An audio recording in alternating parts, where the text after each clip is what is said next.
hunter. Welcome to our small adventures with the World War II time frame. We are out on a little road trip. Eagle Eye and myself gonna share some moments with you here up in the hillsides. Some beautiful installations that the Germans had here, and who knows what we can find. So join us and let's go out and find the path together. There's a lot of things to look at here. It's uphill, downhill.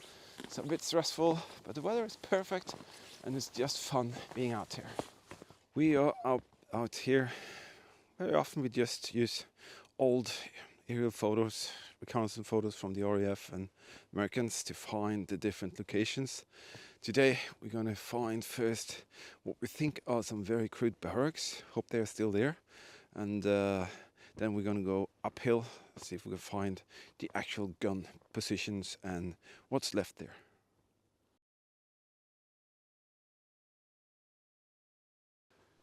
Yes, I do think we are lucky. They are all like, oh, that was a bird. I got scared. These things here is the first targets we're going to check out. We think they are very crude Mannschaftsbunkers or barracks. We're not too sure, but they look pretty nice. And that one looks absolutely original. Forest all over the place, nothing interesting. And then, boom, that is pretty awesome. These are not too often to be seen. They're a construction combined with rocks and concrete. See that slanting roof? Sometimes they were actually used as a living quarter, and other times there's stockpile storages. So I'm not quite sure about this one, but you can see there are actually window slots there, and the window slots are there for a purpose. And I thought that was to let light in, so they can actually stay inside this. Let's see if we can find an opening in this thing here. It's closed up with a little neat door, but I'm not too sure. It could have been a storage for actually a pack gun. Maybe they had that. Oh, it's just, as I said, a very crude Mannschaft shelter. Very often it's given away by ventilation on the roof. I can't see that here, so I'm not too sure. But let's go up to Eagle Eyes and see what he's doing up there. Being a history hunter is not just walk in the park. See here, this is rock solid. Very cold in the ground. It's been like 3 minus. I think it was 3 minus this night, and we never surrender. We do the job. You can see here, ice. So it's not that hot. Wow. There's another one. It's open. So we just had a look inside. Looks like some private stuff. So I'm not going to show that. First we thought these were 200-liter Kraftstoff drum barrels for the Feuergefährlich, the fuel for the heat, but it wasn't too bad. But you can see this one here has got the same type of roof. A massive tree has grown up next to it. It seems like there's been some work around here.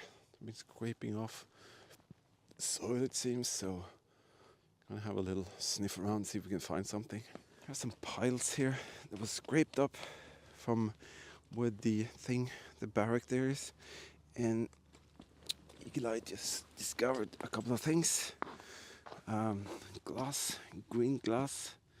That is very often from the German beer bottles. Show you a picture of that.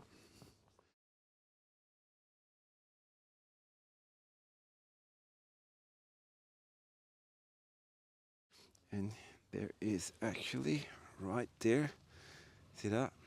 That is actually a cartridge. Wow.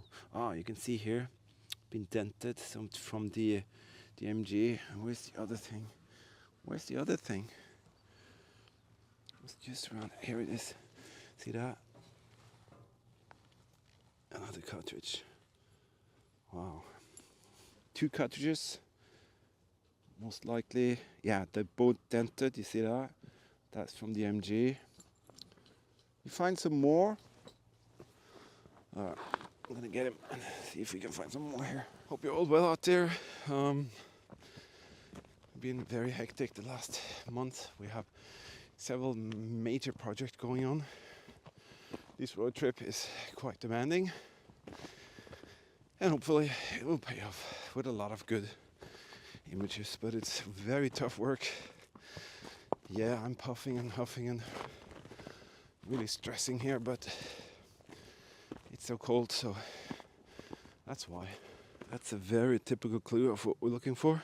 Bricks in the middle of nowhere means German activity.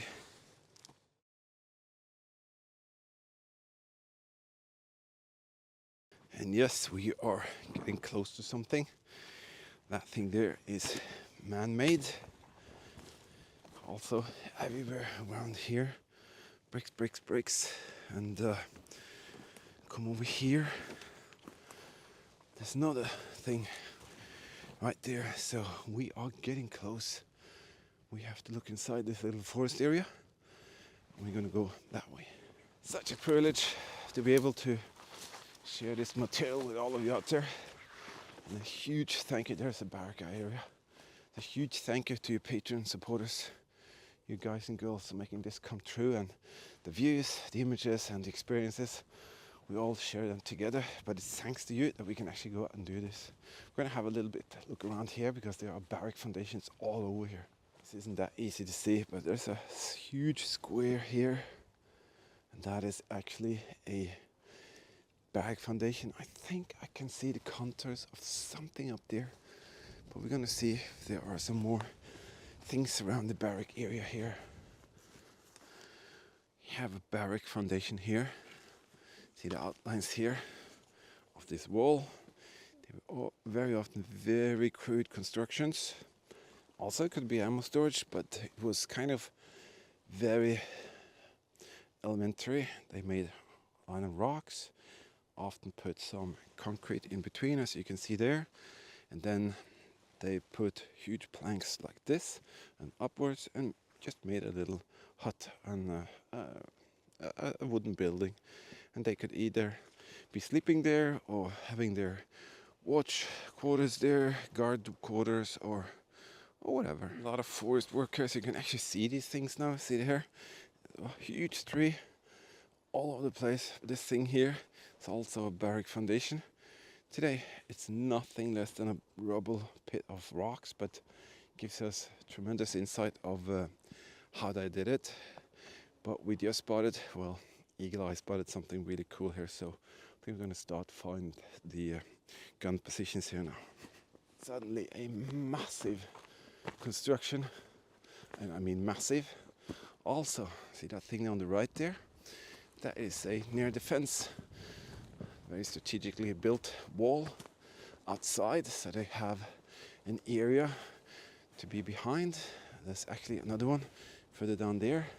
But have a look at this thing here.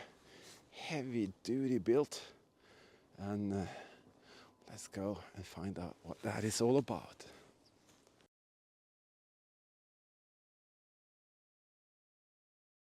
This used to be a massive gun placement. Today it's just laying here with trees growing inside it. This is the entrance area. Very often guns like 10.5 or 15 centimeters, even 88s were in here. And I'm going to see if I can get up on top of that thing so I can give you a little bit overview of the situation with this gun placement. Here you can see the walls. Like 15 years ago you couldn't have seen this even from aerial photos because it was totally overgrown by forest, and the forest is still here. You can see even here on the edge of the inner perimeter of the gun placement there are trees, you know, just right there. Down here it's not too easy to see. I'm definitely going to show you on some of the other gun placements here because there's a lot of them. But on top here, this is the outer wall. Inside there is a communication and ammunition storage room. And this is very slippery, so I have to be very careful. Go over here and see all of this is inside a special room. I'm going to show you that on the other ones. And there is one of the ammo storage pockets. And I think it's like the 15 centimeter guns that were here.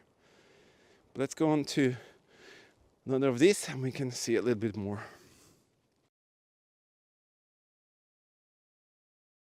Right there is the one that we can have a good look at and see the different features on it. These huge casemates, it's not casemates, it's gun positions, part of the, there's another splinter wall right there.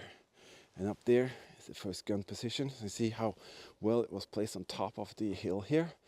But as I said, no one has seen this since 10-12 years ago when they cut down the forest. So now it's available to be viewed and looked at. But this is a part of the Flakabteilung, Fliegerabwehrkanon, or the anti-aircraft gun crews.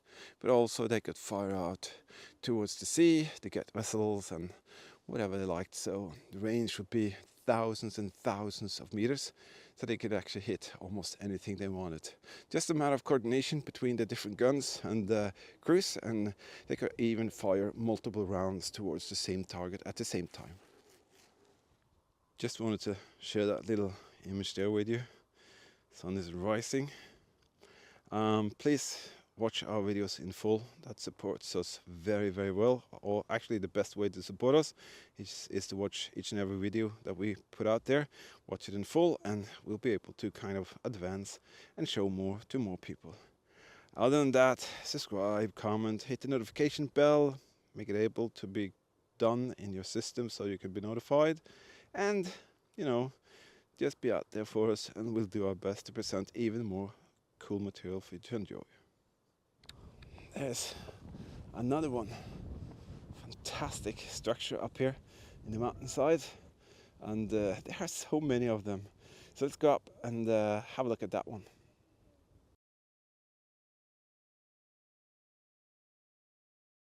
This one is a bit fascinating. This is the entrance area. And you see, it's a square here. But it's actually connected to what I think could be a second gun position, or maybe the firing command area was right here with the rangefinder, all of that. I think that's it, that this thing here, right here, was actually the area where they took control of the range and direction where to shoot. So that's pretty special.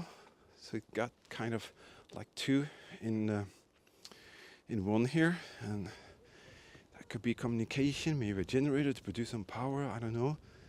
That looks more like a typical munition storage hole. So I'm guessing quite a large gun right there. Munition storage for the gun. Maybe some electronics going on right there. And here the firing command post. I think that's what was here. Wow, you just saw a hawk taking off. Wow, flying over there. Beautiful. Again, a little thing that we kind of get to see when we're out there. And whenever we get a chance, we'll record the rabbits and the foxes and the deers for you to see as well. We do present a lot of that when we're out. See here, huge gun pit. Again, just want to see that I don't fall down from this side. They are massive, just massive. See, you can roll in the gun there. So probably be a gun that could be rolled in and out, maybe put in a shelter. So the crew would operate here. Maybe the alarm went off. The crew would man the gun. They would get heading, maybe over there. 056, 200 meters, boom. So either aircraft or it can be attacking troops coming in from way over there, thousands of meters from here. Or there could be a vessel out there in the North Sea, who knows. Very exciting to be at a location like this. There's so many different structures. There's one right there, one right there, one to the right. So we're gonna figure out what this thing here is. As you watch my feet, I just fell on my butt. Didn't hurt, but hurt my pride. Let's go over here. What is this thing here? That's a bit smaller. You see that? See if I can get up. It's very slippery on the slopes here. That looks like a Pack 38 20mm.